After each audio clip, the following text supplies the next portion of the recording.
네, 안녕하세요. 소개받은 SSA 이현찬입니다. 반갑습니다. 네. 제가 기대했던 그 세미나는요, 이렇게 호응 좋은 세미나예요. 항상 해외 세미나 가면 그런 분위기 항상 부러워해가지고, 제가 진행하는 세미나 일부러 그렇게 만드는 경향도 있거든요. 아까 처음에 하신 분 누구시죠? 누구 딱 타시는데? 뒤에 계셨어요? 그럼 탈락입니다. 아시는 분이라고.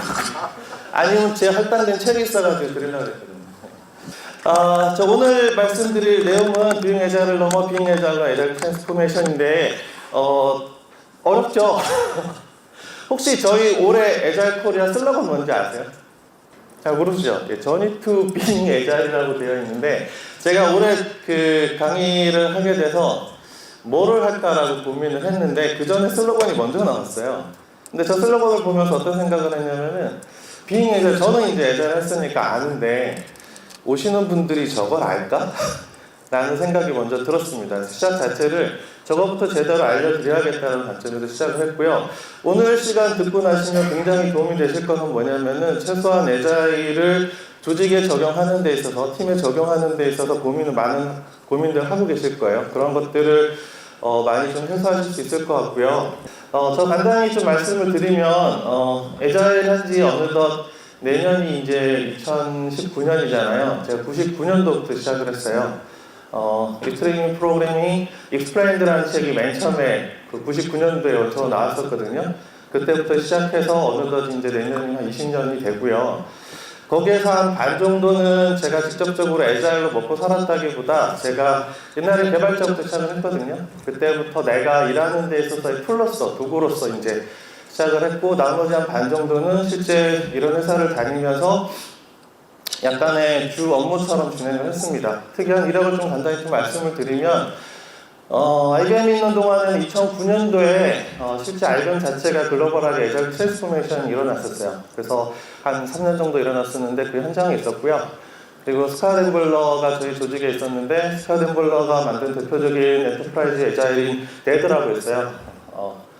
디스플레인드 애자일 딜리버리라는 게 있는데 그게 스케일링 기법을 도입해서 만든 애자일 기법인데 그걸 만들 때도 옆에서 지켜볼 수 있었고, 그 다음에 IBM에 있는 동안에 많은 회사에서 도움을 주는 역할을 했는데 정작 내 회사에서 하는 아쉬움 때문에 국내 회사에 있는 이제 쿠팡이라는 회사로 옮겼습니다. 쿠팡이 이제 어떻게 알고 계실지는 모르겠지만 애자일 진영에서는 굉장히 의미 있는 게 엔터프라이즈 애자일이라는 그 분야 중에서 1위가 이제 세이프라고 하는 프레임워크가 있거든요. 세이프 같은 경우가 그러니까 세이프가 2.5 버전일 때 그거를 국내에 전사에 도입을 해서 트랜스포메이션해서 회사를 리빌딩했던 회사가 쿠팡이에요. 그래서 멀쩡히 IBM 다니다가 그거 경험하고 싶어서 쿠팡으로 옮겼었고요.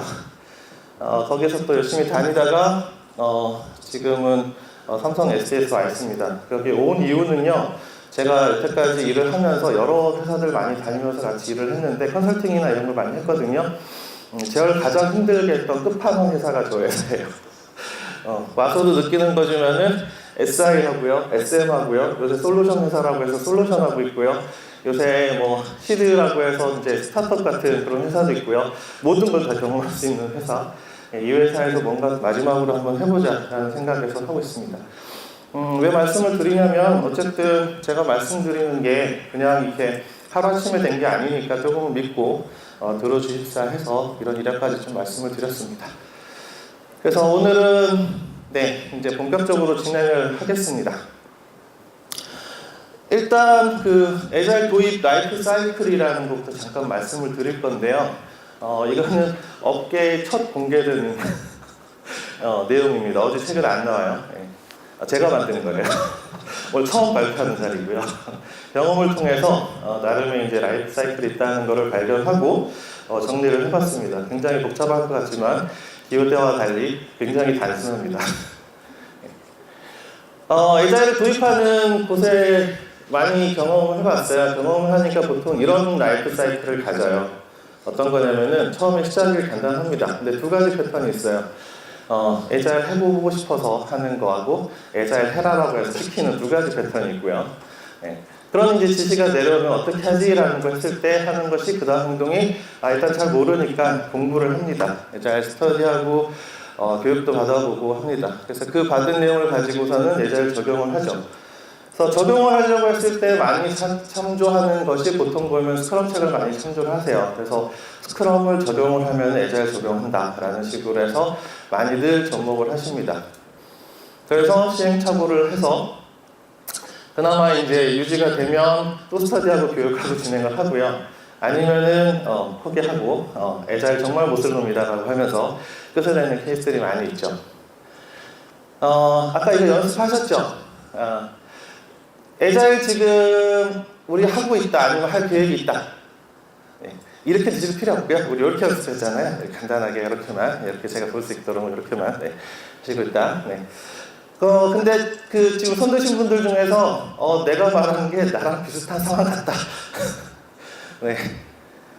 보통 하시는 것 케이스는 거의 여기 비슷하게 들어갈 겁니다. 그래서 왼쪽에 이제 해보고 싶다 도입하던 약간 좀 고급지게 얘기하면요. 탑다운 반식이다, 버튼업 반식이다. 이렇게까지도 얘기를 하고 있습니다. 자, 근데 문제점이 뭐냐면요. 보통 패턴에서 일어나는 경우인데 이렇게 했을 때 잘 될까요? 안 될까요?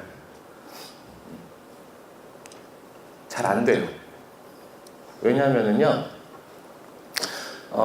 애자일을 비롯한 특히 스크럼 같은 경우에는 그 방법론 프로세스적인 측면에서만 놓고 봐도 업계에서는 이렇게 두 가지 큰 유형의 프로세스가 있다고 하는데 하나는 디파인드 프로세스고 하나는 임페리컬 프로세스라고 해서 경험적 프로세스예요.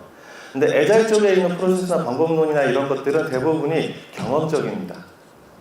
그런데 그 경험적인 프로세스를 잘 모른다고 해서 책만 보고서는 교육만 받고서는 적용을 하면 책에 나온 내용이나 교육받은 내용대로면은 괜찮은데 그 외의 것들을 경험했을 때 벽에 부딪히는 경우들이 많이 발생을 합니다. 그렇기 때문에 내가 배우고 알고 있던 선에서 그게 어긋났을 때 많은 실패를 하게 되고요.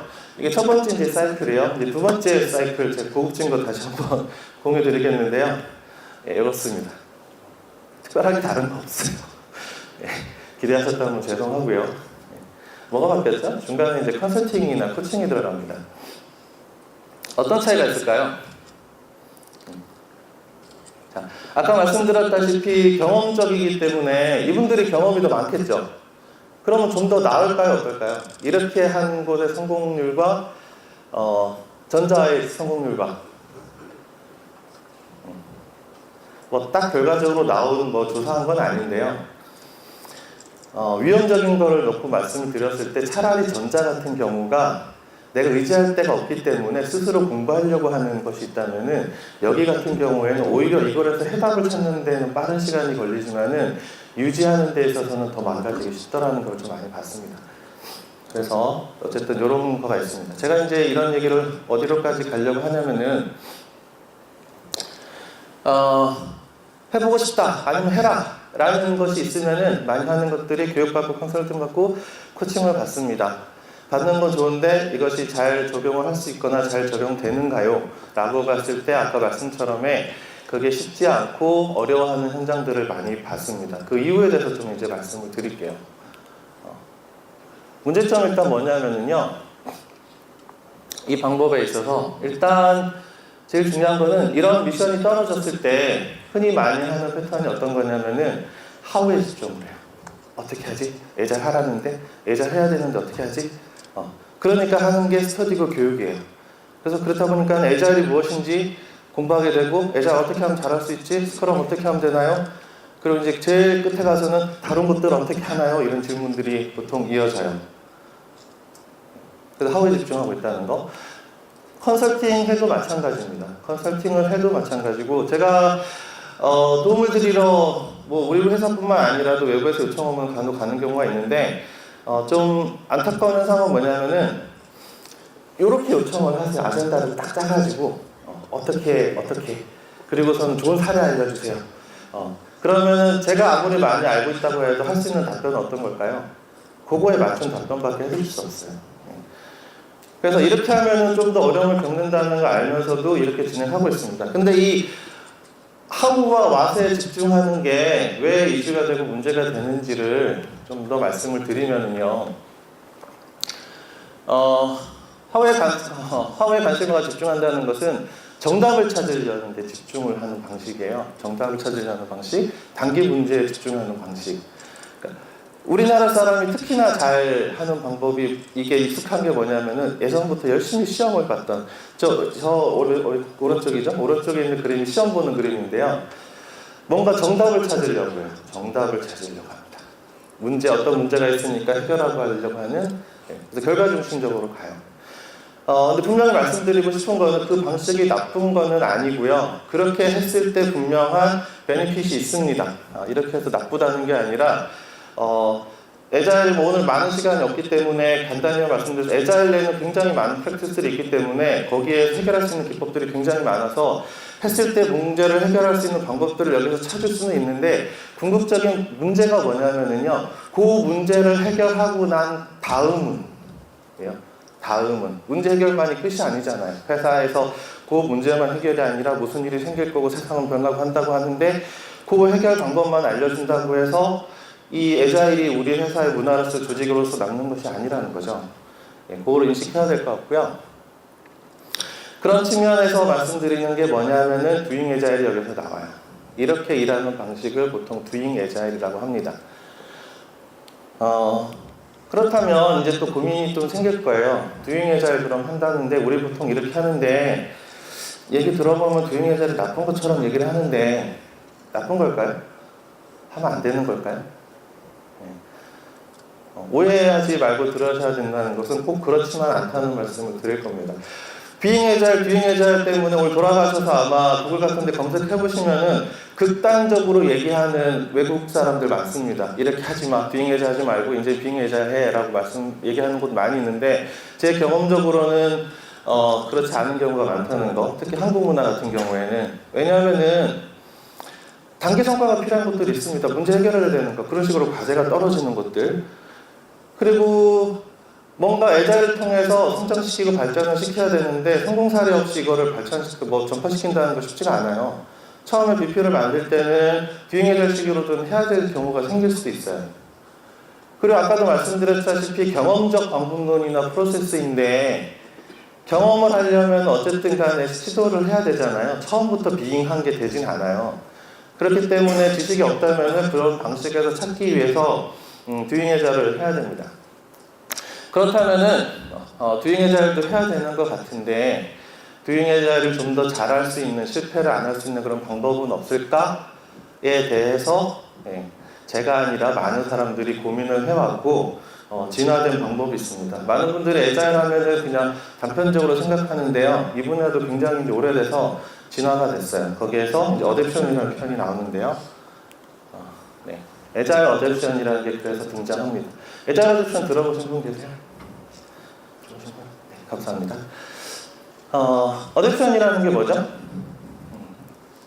영양사전에 보면 choose and flow라고 되어 있어요. 뭔가를 선택해가지고서는 따르는 형태.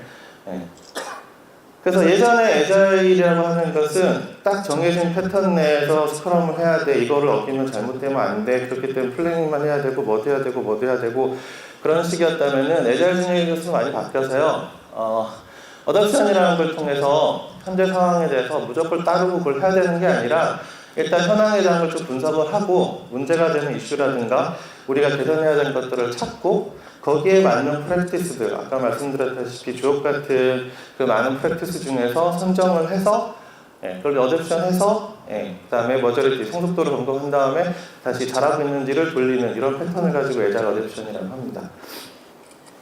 이렇게 하고, 시간이 없어서 다 말씀은 못 드리겠지만은 이제 실제 에자일 하시는 곳들 중에서 약간 지표적으로나 여기 이제 궁금하시는 분들 계실 거고, 아침에 링커피 때 제가 잠깐 들어가 보니까 얘기 나왔던 건데, 많은 분들이 에자일 하면은 정량적인 거에 대해서 하면 안 된다고 생각하는데, 특히 기업에서 하는 에자일은 정량적 기법 쓰셔야 됩니다.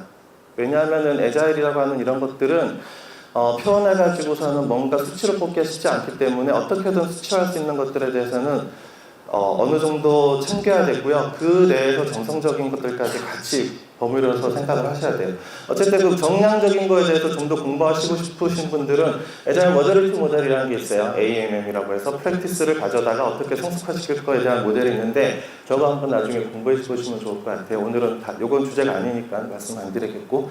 그래서 어쨌든 도잉 애자일을 하더라도 예전처럼 스크럼을 도입해야 될 XP 말고도 이런 어댑션 기법이라는 게 있습니다. 있다는 거 이해해 주시면은 좀 더 나아질 것 같고요. 이 어댑션 기법은 좀 더 진화를 해서 단순하게 프랙티스 어댑션뿐만 아니라 이제 회사에서 애자일이 업계에서 유명해지다 보니까 조직 레벨에서 도입을 하게 돼요. 그런 것들을 방법론 측면에서 애자일 내에서도 보면 리니타, 스크럼이다, XP다 이런 것들이 많이 있잖아요. 이런 것들을 우리의 전략에 맞게끔 갖다가 어떻게 조합을 할까 이런 것도 어댑션이라는 표현으로서 좀 더 확대해서 얘기를 하긴 합니다. 이렇게 해서 한동안은 애자일 어댑션으로 해서 애자일 진영이 좀 이제 안정화되는 듯해 보였어요. 근데 좀 문제가 생겼던 건 뭐냐면은 애자일의 성공에 기반하여 좀 더 큰 조직들, 예전에는 그러니까 세이프가 예전에 2점 때만 하더라도 기반했던 거 250명 규모의 프레임워크였거든요. 근데 부딪혀야 되는 회사들이 이제 10,000명이 넘는 회사들이 적용을 검토하고 막 이러다 보니까 말 그대로 조직형 애자일에 대한 거, 그런 조직에는 어떻게 하면 좀 더 나은 애자일을 할 수 있지라고 해서 업계에 있는 프랙티스들을 조합하고 버무리고 해서 등장하는 게 엔터프라이즈 애자일이라는 애들이에요. 예, 그렇게 하시면 될 것 같고요. 엔터프라이즈 애자일 저쪽에 있는 것들 좀 아시나요? 간단하게만 말씀드리면은 세이프 같은 경우에는 위에 어떻게 볼까? 우리 경영진에서부터 공통적인 비전을 가지고서는 중간에 프로덕이든 아니면 전체 팀들이 하나의 비전을 가질 수 있도록 어떤 공통의 ART라고 하는 타임라인을 통해서 여러 스크럼 팀들이 함께 같이 해서 골을 맞춰서 갈 수 있는 그런 상황이다라는 곳에서 도입하면 굉장히 좋습니다. 예를 들어 쿠팡 같은 경우 아까 세이프했다 그랬잖아요. 그런 서비스하는 것들 막 바뀌게 서비스가 막 바뀌는데 위에서 의사결정 예를 들어 뭐 우리는 택배 같은 거 1일 배송하는 거 내일부터는 반나절로 해야 돼 라는 큰 미션이 떨어지면 전체 조직이 일사불란하게 뭐 움직여야 되는 그런 것들 같은 경우는 세이프 굉장히 잘 맞을 수 있겠죠.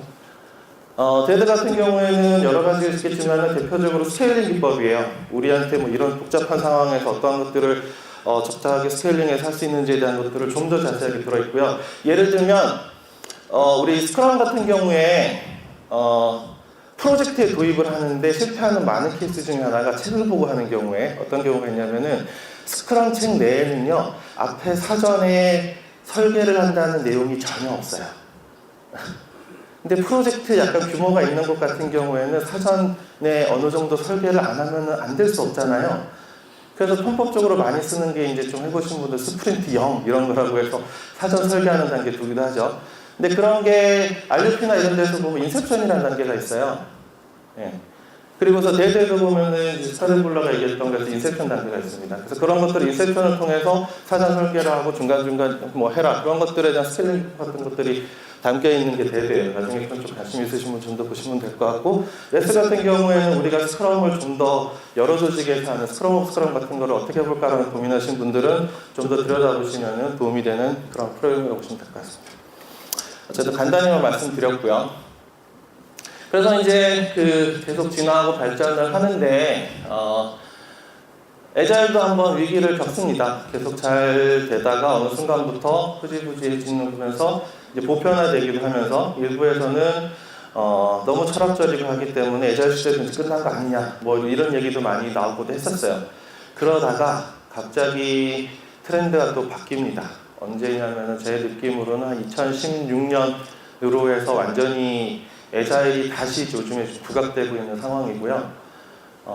왜 그렇다고 생각하세요 혹시? 요즘에 최근에 애자일이 다시 뜨는 이유? 2016년을 제가 찍었던 이유가 뭔지 혹시 아시겠어요?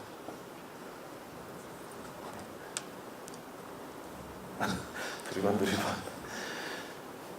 특이하게요. 여태까지 많았던 산업혁명들이 있었잖아요. 산업혁명들은 기존의 1차 산업혁명, 2차 산업혁명, 3차 산업혁명은 지나간 미래에 저 시대에 정말 저런 일이 있었기 때문에 정말 저게 어떤 혁명 시대라고 해서 이후 세대들이 명명지었거든요.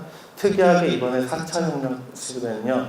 2016년 다보스 포럼에서 스위스에 있었던 다보스 포럼에서 선언적으로 시작을 했어요.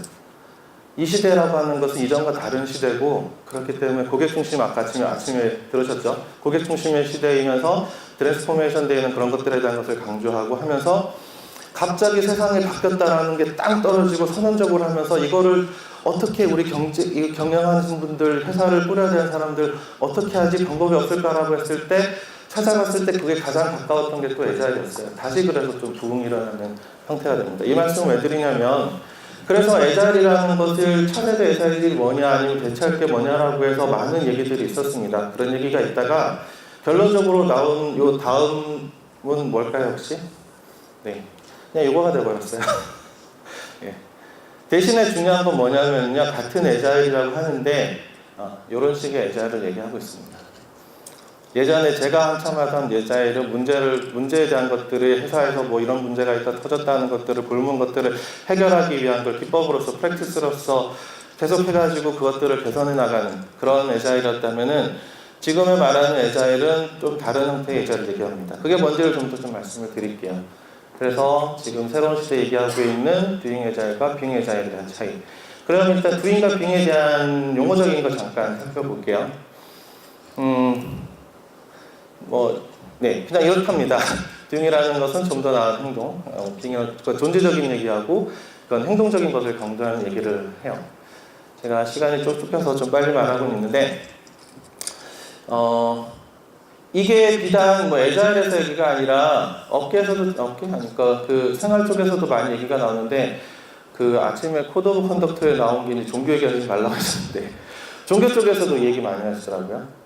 그냥 뭐 있는 거대로 행동만 하는 게 중요한 게 아니라 뭐 그분을 위한 뭐 그런 걸 해야 된다는 거에서 빙 쪽 얘기도 많이 하시고 또 교육업계 쪽에서도 이 용어를 많이 사용하시더라고요. 그래서 어떤 거냐면은 어떤 선생님이 그 수업을 하기 위해서 굉장히 열심히 준비하는 선생님이 계셨대요. 열심히. 그때 주위 동료 선생님들께서 선생님은 왜 그렇게 열심히 준비를 하세요? 왜 그렇게 열심히 하세요? 라는 얘기를 했더니 그 선생님이 대답했던 대답은 다른 게 아니라 교사니까요 라는 질문을 하셨다는 거예요.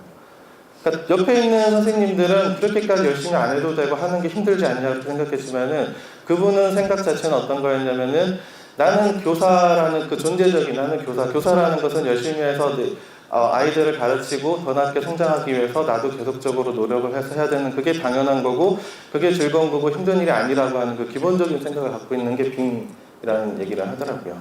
약간 예제를 들어서 어떤 느낌인지 좀 아시겠죠? 예, 그런 차이를 얘기하고 있고요. 그래서 뭐 영어적으로 얘기하면은 행동 중심적이다, 가치 중심적이다는 얘기도 하고 있고 성취 같은 거 아니면은 스스로가 그걸 뭐 깨우치는 거에 대한 것들 그리고 체인징과 트랜스포밍 그다음에 하우와 와우를 얘기를 하고 있습니다. 여기서 뭐 다른 건 다 이해가 되는데 하나 이제 주목할 만한 단어가 등장하는 게 요게 또 등장을 해요. 네. 트랜스포메이션. 아까 지금 제가 주제 중에 에자일 트랜스포메이션이라는 얘기가 나오죠. 다들 당연한 단어라고 생각들을 하고 계시어서 저도 예전에는 많이 지나치다가 체인지하고 트랜스포메이션의 차이가 뭔지 아시겠어요? 네. 고민해 본 적 없죠. 둘 다 그냥 변화라고만 해석이 되는 거니까. 그냥 뭐 간단히 보면 체인지는 어쨌든 어떤 상태에서 어떤 외형적인 변화, 그냥 변화라고 하고요. 영어 사전에 보면 트랜스포메이션 어떻게까지 설명이 되어 있냐면은 complete change라고 해요. 좀 더 완벽한 변화라는 얘기를 트랜스포메이션이라는 용어를 쓰고 트랜스포메이션이라는 것은 그냥 어떤 겉으로 드러난 변화가 아니라 뭔가 마음을 통한 진짜 행동적인 변화가 일어나는 것을 얘기를 하고 진정한 혁신에 대한 변화란 뭐 이런 변화라고 얘기합니다. 예를 들어서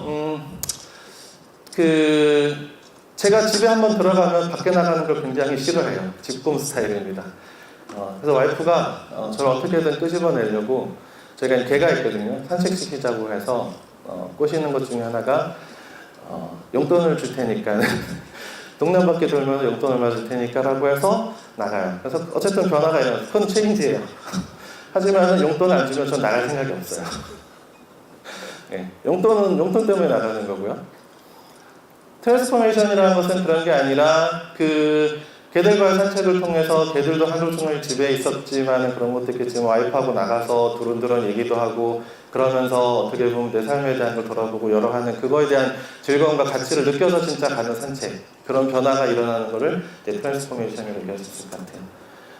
그래서 약간 그 두 차이가 있다는 거 잠깐 말씀을 드렸고요. 다시 돌아와서 그래서 Doing Agile과 Being Agile에 대한 것들을 업계에서 크게 이렇게 얘기합니다. Doing Agile이라고 하는 것은 실천 중심적이고 결과나 성과 중심적이면서 변화, 개선에 대한 것들에 집중을 하고 그다음에 문제 해결, how를 어떻게 할까에 대한 것들을 프랙티스를 통해서 하는 활동을 Doing Agile로 많이 얘기하고 있고요. Being Agile이라고 하는 것은 좀 더 가치 중심적, 그리고 스스로 지속적인 성장을 하고 그 변화의 중심에는 사람 자체에 대한 기본 마인드의 전환이 필요하다는 것에 대한 마인드셋을 강조하고, 그러기 위해서는 지속적으로 Y를 외치는 의문을 하는 그런 거를 이제 Being Agile이라고 얘기를 합니다. 이렇게만 얘기해도 사실 좀 와닿지는 않죠. 계속 감은 오기는 하는데 와닿지는 않을 것 같긴 합니다. 그래서 좀 요걸 가지고 다시 좀 살펴볼게요.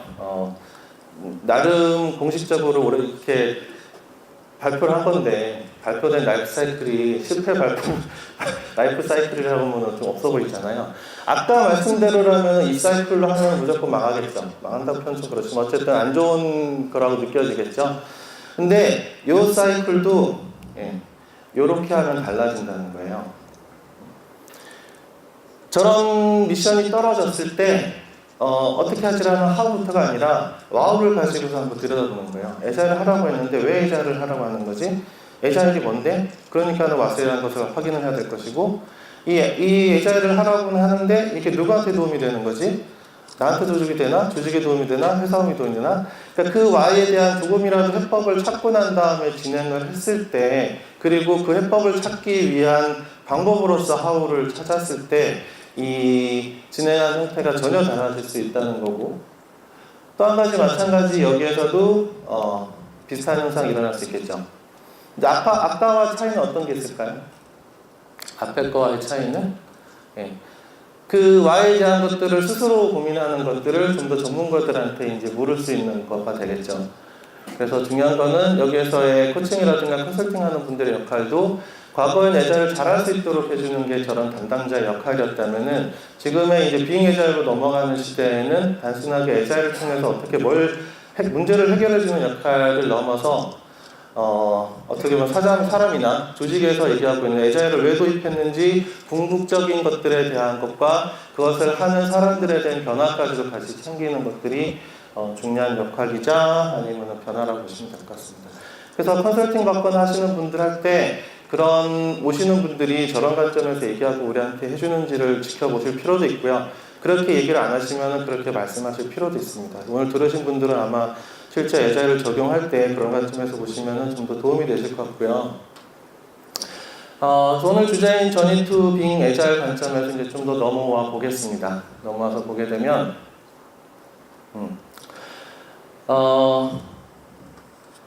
에자일이라는 것도 굉장히 이제 오랜 시간 동안 진화를 했어요. 굉장히 다이나믹한 일들이 있었고 굉장히 길게 쓸 수도 있는데 요약해서 쓰면 이렇게 될 것 같아요. 그 이전부터 이제 엑스피드 스크럼 원래 그 이전에 나왔었거든요.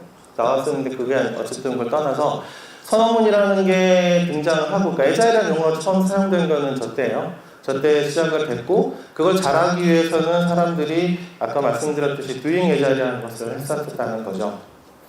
근데 숨은 비하인드 스토리가 어떤 거냐면요, 결론적으로 이제 이렇게 좀 말씀드릴 거긴 한데, Being Agile로 가자라고 하는데, 그래서 Being Agile이라고 하는 거는 에자일 선언문이 맨 처음에 나왔던 4가지에 대한 그 선언문 내용과 원칙들에 대한 것들에 대해서 다시 한번 들여다보고 그 가치를 가지고 그에 맞게끔 그에 가깝게 일을 하는 게 정말 에자일을 잘할 수 있다라는 거로 업계에서는 해석들을 많이 해요. 근데 선언문이 발표됐을 때 비하인드가 하나 있는데 좀 추가로 좀 설명을 드려야 될 게 어떤 게 있냐면은, 에자일 선언문을 발표했던 사람들 17명의 그룹분들이 있거든요. 그분들이 어떤 분들이고 에자일 선언문이 발표된 가치에 대해서 잘 모르시는 분들이 있으세요. 어떤 거냐면은 어느 날 뚝 떨어진 에자일 선언문이라는 게 새로운 게 나온 게 아니고요. 실제로 발표했던 그 17분들은 그 이전에 얘기했던 방법론으로 따지면은 OOAD라든가 대체지향이라든가 그런 쪽의 구루들이셨어요. 그런 분들이 정기적으로 모이는 모임이 있었습니다. 그 전자계산협회라고 하는 웁슬라라고 하는 컨퍼런스, 이런 1년에 하는 컨퍼런스가 있는데, 그런 컨퍼런스에서 뭐 객체 지향이 뭐니 발표하고 뭐 그런 것들을 하면서 성장하고 뭐 이런 얘기가 있었는데 우리 이렇게만 얘기할 게 아니라 잘못되고 있는 것들 한번 얘기해서 그것들을 좀 더 잘할 수 있는 방향에 대한 것들을 가치 있는 것들을 뽑아가지고선 한번 정리해보자라고 해서 모여서 발표한 게 에자일이에요. 그러니까 전혀 새로운 곳에서 나온 게 아니고요. 그 당시에 최고였던 객체 지향이건 방법론이건 무슨 것들에서 그전에는 어떤 거였냐면은 너무 사람들이 프로세스 중심으로 갖고 툴 중심으로 갖고 계약 중심으로 가서 그렇게 일하는 것들이 실제적으로 제품을 만들고 우리 회사를 변화시키는 데 도움이 되는 게 아니라 그것들을 보다도 오히려 그러니까 선언문에 잘 보게 되면은 뭐라 그래야 되나 사람과 뭐 협업 중심이라든가 이런 얘기가 많이 나오잖아요. 그런 것들이 중요한 거는 사람에 대한 것, 가치에 대한 그걸 일하는 사람에 대한 가치에 대한 것들을 좀 더 중심 있게 보라는 측면에서 내용도 들어 있다는 거를 좀 보시면 될 것 같아요. 그래서 약간 그런 점에 좀 차이가 있다는 거 말씀드리겠고요. 그래서 에자일 트랜스포메이션이라고 해서 아마 미션들 갖고 계신 분들이나 조직들이 있으실 것 같아요. 그래서 제가 가이드 드리고 싶고 추천드리고 싶은 방법은 뭐냐면 와우와 타우가 있다면은 이런 순서대로 지켜보면서 접근을 하시는 게 좀 더 우리 조직에 맞게끔 하는데 도움이 되실 거고 그렇게 해서 나온 해법이나 우리에 맞는 방식으로 적용된 에자일이 아까 두잉에서 얘기했던 단기적인 문제를 해결하는 형태 어떻게 보면은 이것도 이 또한 지나가리 프로세스와 이 또한 지나가리가 아닌 이 문화에서 이러한 방식으로도 계속 진화할 수 있는 비잉 에자일에서 얘기하는 걸로 가는데 좀 더 가깝게 접근할 수 있다는 겁니다. 그래서 우리가 왜 에자일을 진화해야 되는지 그리고선 해야 되는지 그런 것들에 대해서 그래서 저 같은 경우도 이제 SDS 온 지가 이제 2년차 됐어요. 그래서 여러 회사 돌다가 제일 힘들었던 게 뭐냐면요. SDS 같은 경우가 다른 회사보다 더 힘들었던 건 뭐냐면 앞에 세션에 그 신한규 발표하는 거 들으셨나요? 신한규님? 네. 저희 이제 SDS 굉장히 에자일을 하기 위해서 노력하셨던 분인데 10여 년간 에자일을 하다 보니 직원들은 에자일에 대한 오만산상과 이것들이 틀에 갇혀져 있었어요. 그래서 오히려 깨끗한 곳이었으면 그냥 에자일이 뭐다라는 걸 설명했으면 편했을 텐데 어떤 분들은 에자일 말만 해도 하기 뜨시는 분이 있고 우리 찾아간다 그러면 니네 나 에자일 너희보다 잘하고 그냥 가 막 이러는 분도 계시고 그런 게 굉장히 저 이제 직접 일하는 사람으로서 힘들거든요.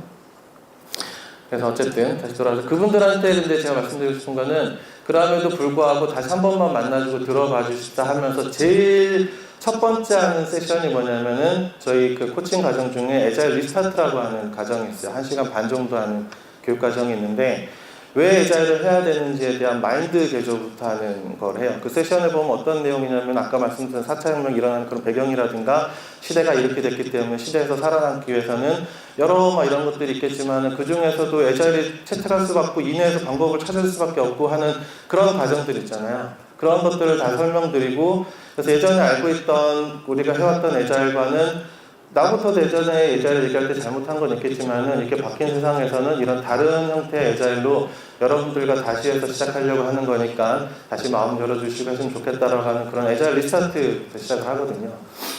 그래서 이 Y라는 게 굉장히 중요하다는 거고요.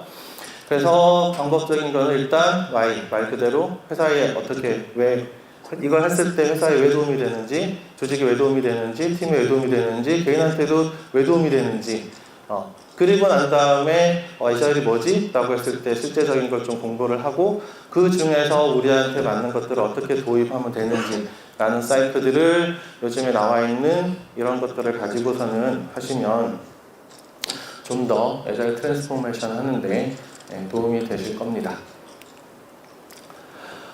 그래서 전체판으로 좀 더 크게 그렸어요. 요 그림 사진 잘 찍어 놓으시면 나중에 에자일 트랜스포메이션 전략 세우실 때 활용하시면 됩니다. 네. 예전에 듀잉 에자일로 해서 왁과 하우에 집중됐던 방식보다는 지금 빙 에자일로 해서 Y로 집중하는 이런 형태에 대한 거. 또 에자일을 진행하면서 가장 중요한 거는 제 경험상 스폰서를 어떻게 획득하고서는 계속 스폰서를 받는지가 중요합니다. 그래서 그런 거에 대한 관심, 그리고 업계에서 얘기하는 린하고 디자인 싱킹, 도업스까지 엮어서 얘기를 하시면 굉장히 좋을 것 같고요. 특히 에자일 진영 같은 경우는 예전에 아까 잠깐 말씀드렸다시피 에자일에서 에자일 어댑션 갔다가 엔터프라이즈 에자일 갔다가 그 다음 세대로 지금 넘어온 거는 오히려 린 엔터프라이즈라는 걸로 넘어갔어요. 대표적으로 세이프 같은 경우도 세이프 4.6 엔터프라이즈 에자일 쪽 관심 있으신 분들은 4.6 꼭 보세요. 제가 버전부터 계속 보고 있는데 이번에 상당히 잘 나왔고요. 이름 자체도 린 엔터프라이즈라고 바뀌었 것도 있는데 굉장히 잘 되어 있습니다. 그래서 조직에서 이분들을 설득하거나 어떻게 해야 되는 것들 뭐 이런 것들을 오히려 굉장히 카테고리 잘해가지고 정리를 했으니까 한번 보시면 도움 될 것 같고요. 원래는요 제가 좀 안타까운 게 세션을 좀 빨리 진행하는 경향이 있어서 오늘만큼은 마음 편하게 천천히 좀 이렇게 소통하면서 즐겁게 하고 싶어갖고 이 앞에까지만 준비를 했었어요. 그래서 질문도 많이 하고 좀 즐겁게 하려고 했는데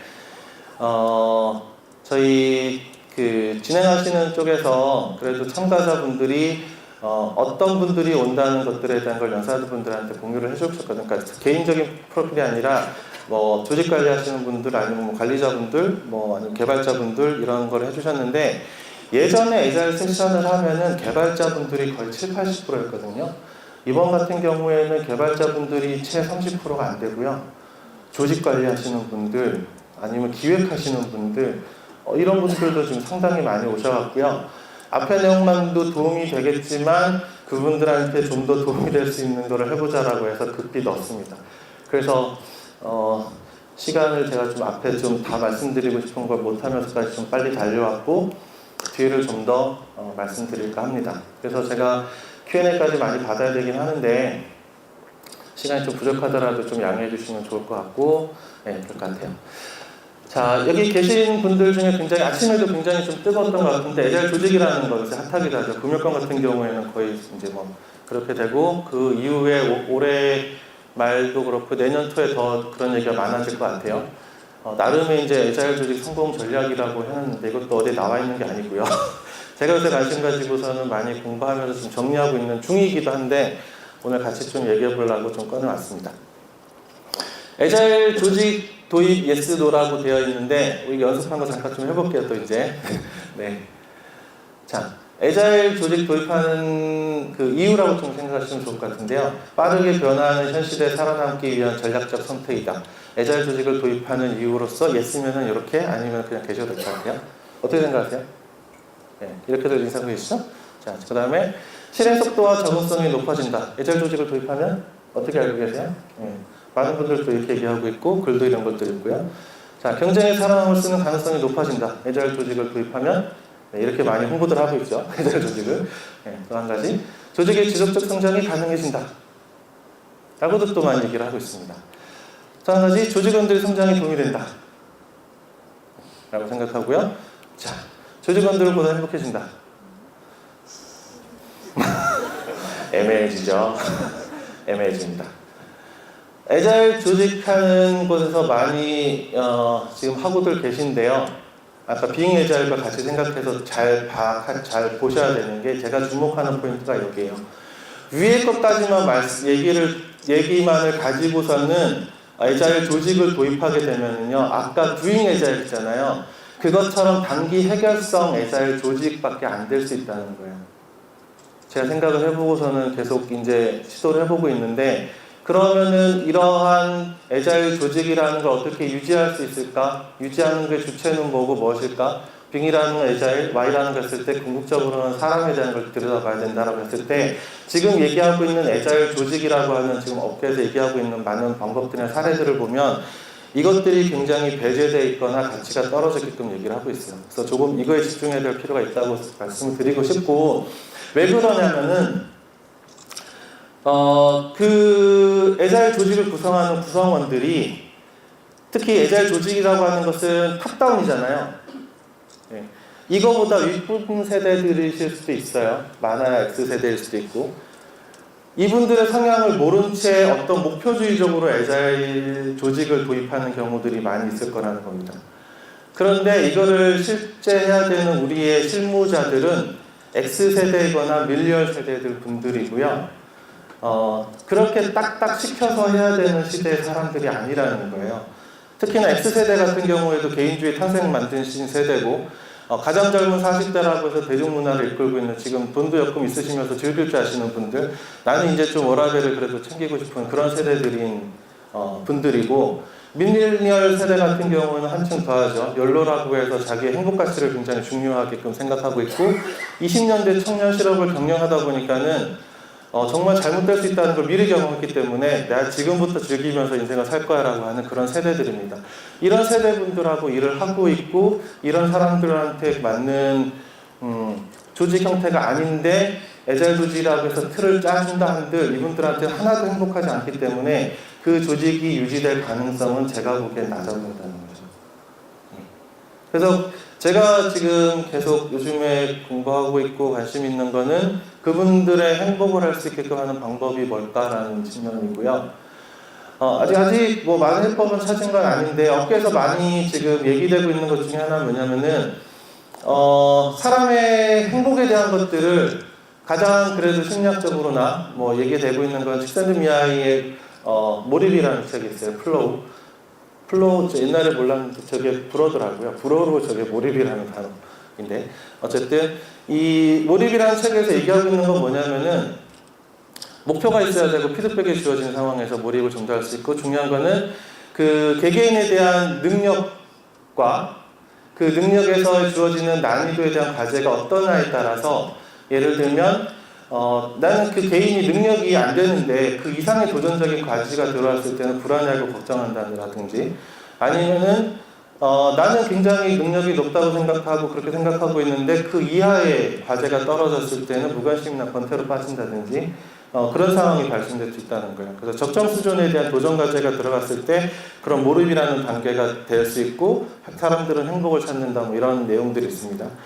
근데 이거는 또 요즘에 한참 얘기 나오고 있는 마인드셋에도 그런 게 나오는데, 도전을 통해서 성장을 하고 그 성장 내에서 도전하는 성장적인 마인드를 통해서 그 행복을 얻을 수 있다는 그런 얘기가 나오는 게 지금 마인드셋의 얘기거든요. 약간 일맥상통하는 부분이 있습니다. 두 책을 그래서 같이 좀 버무려서 보시면 그런 해법을 찾는 데 좀 더 도움이 되실 것 같고요.